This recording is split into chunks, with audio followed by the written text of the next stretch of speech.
So, we wanted to start off just hearing a little bit about what you do and some of the patients that you see on a regular basis.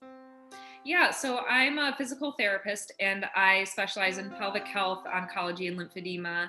And so I'm in outpatient rehab. And so I see people that are either new with lymphedema or they've had it for a long time and it may be kind of a tune up kind of thing. And so I work with, in terms of the lymphedema population, vast majority are cancer survivors. So I see a lot of breast cancer survivors, head and neck cancer. So I see a lot of different types of cancer survivors that are dealing with lymphedema. And then with the legs, I'm starting to see more gynecologic cancer survivors that I think are really underserved in the lymphedema space because it's not really talked about in terms of a major side effect that can happen. That's usually, in terms of cancer survivors, the type of person that I'll see.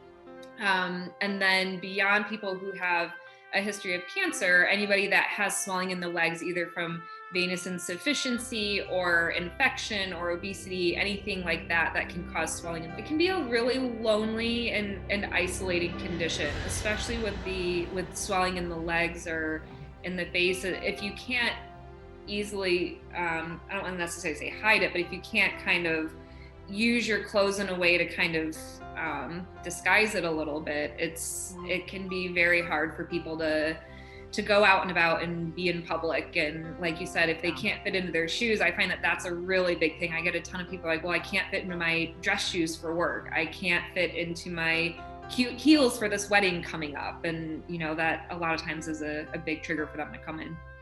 What you suggest to those people that are really struggling, that are really feeling the dark right now, what would you say to them if they were listening? Yeah, so I would say first and foremost, you are not alone. Lymphedema is very prevalent worldwide, and whether it's getting underdiagnosed, misdiagnosed as something else, there is help available.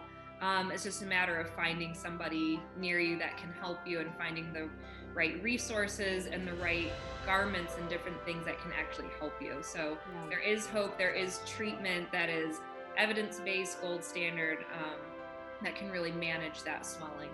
And usually what we'll find is the more volume there is, initially there's with most people, a really quick reduction in that swelling. And even with just how you feel, if you have those skin changes and you're having weeping, so the fluid's coming out of your leg and that kind of thing, if you get treatment within the first couple weeks, within the first week sometimes, you see a huge improvement with that. And that just helps you move better. All that fluid in your legs that's causing your body to have to work even harder to actually do the things you want to do during the day, which then makes you more tired and not want to do anything. So yeah, there's no point of no return with getting treatment. I'm so happy because it's just so hard to find shoes that fit them. Mm-hmm. So thank you for what you do.